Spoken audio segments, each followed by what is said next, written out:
Alright, well, good evening, everybody. I've been trying to make a few videos, and they're not really saving on the phone properly, so we're going to try this again. Video I made last night that just didn't save, and I don't know what happened. I was talking about how the left uses people and uses groups. And, I wouldn't say that they are useful idiots, but I would say that the left sees various minority groups, really all minority groups, as useful idiots. People don't realize how hate-filled the left is. They are,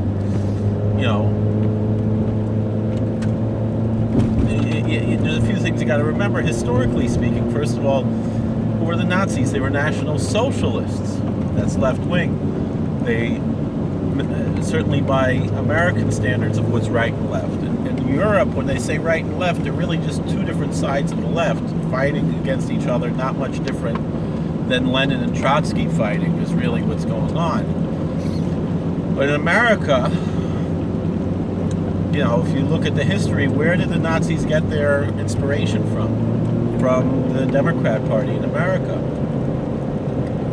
So I know a lot of people are going to hear this and they're just going to shut it off right away, but hear me out. What's going on. Like, I was listening yesterday to the radio. I was listening to NPR, because I listen to left-wing radio just like I listen to right-wing radio. I'm not, I like to hear both sides. And it's just fascinating how for years and years on the right-wing radio you hear about the Uyghurs, the Muslim minority in China, who are being persecuted. And you don't hear about that on left-wing media until finally when it gets really bad there, and they've revealed that they put 1 million Uyghurs in concentration camps.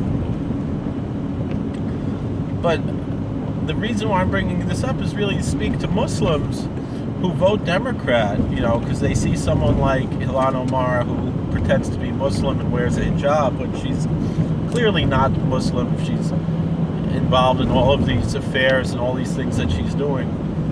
If she lived in any Muslim country, she would have been stoned already for adultery a bunch of times. And she should thank her lucky stars that she lives in America and that she hasn't been executed. And she's lucky to be in America. But why does she hate America so much then? That's the crazy thing. Meaning, this is a woman who's really pretty much only alive because of America, and yet she hates America. So it's a difficult thing to fathom. But to me, when I hear about her, it's just, she's not really Muslim. She's a communist. She's probably an atheist, but she wears the hijab so she could look like she's Muslim. So she can check off another box for the what do you call it? The intersectionality bingo game that the left likes to play. But what they don't realize, a lot of people don't realize, maybe she doesn't realize, is that she's, even if she is Muslim, but she's being used as a quote-unquote useful idiot. But eventually, if the left gets their way, if people like Bernie Sanders and Ilhan Omar and AOC get their way, they're going to set up concentration camps just like the Chinese, who are their intellectual peers, are doing to the Muslims in China. Because nothing threatens them more than people who think their mind, believe in God, pray. And it's really time for the American right to recognize more and more, which they are, that Muslims should be the natural allies of the American right. It's not to say terrorists. It's not to say, I'm saying the regular, run-of-the-mill American Muslim who maybe prays 5 times a day, doesn't eat pork, doesn't drink alcohol, fasts during Ramadan, goes to mosque on Friday. They have a lot more in common with religious Christians, religious Jews, than the left-wing, atheists do. And it's really time for them to wake up, because Donald Trump is not your enemy. You know, just because and these lies that the left make about Muslim ban and this and that, when it's really just a continuation of an Obama policy. You know, I would always laugh when some of these rednecks would be like, "Oh, Obama's a Muslim." It would be better if Obama would be a Muslim than what he is. He's a self-absorbed, arrogant atheist who's pretending to be a Christian, who had some Muslim background. But, you know, his whole theology, there's nothing Christian about the black liberation theology that he ascribes to, you know, and there's nothing Muslim about it either. It's just purely Marxist.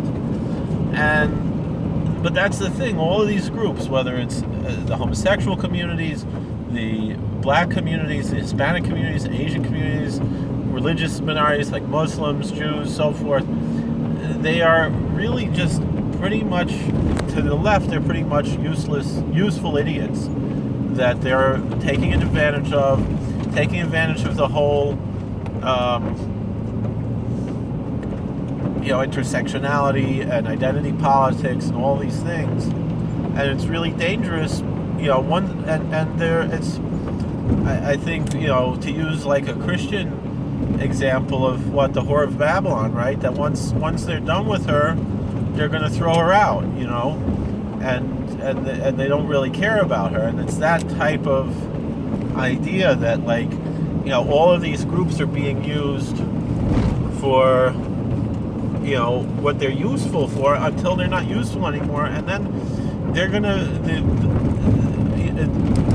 you know, the fate of anybody who supports the Democrats is going to be winding up at the hands of the Democrats to be put in concentration camps, just like what's going on in China now. You know, so, you know, we got to be aware of these things and be careful and not let it be lost like this, because it's very sad when we see what kind of things are going on, what the left really has in mind, what the left really does when they really have power. Just look at China, just look at the USSR, just look at all of these countries. That's the road of socialism. That's what would, God forbid, come to America if people like Bernie Sanders and AOC and all of them get their power. And so and that's why they're so upset at Donald Trump, because he is returning the power to the people. That was the first thing that he said at his inauguration, which I was just taken aback when I heard that, when he said, this is not merely the transference of power from one administration to another, but it's a restoration of the power to the people. And that's the way that's why there's all of this with the impeachment and everything, because they don't want the power to go back to the people. The left and the ruling class sees that they're losing power, and they're scared, and so they're making up all these trumped up charges because they are recognizing that they are going to lose, you know.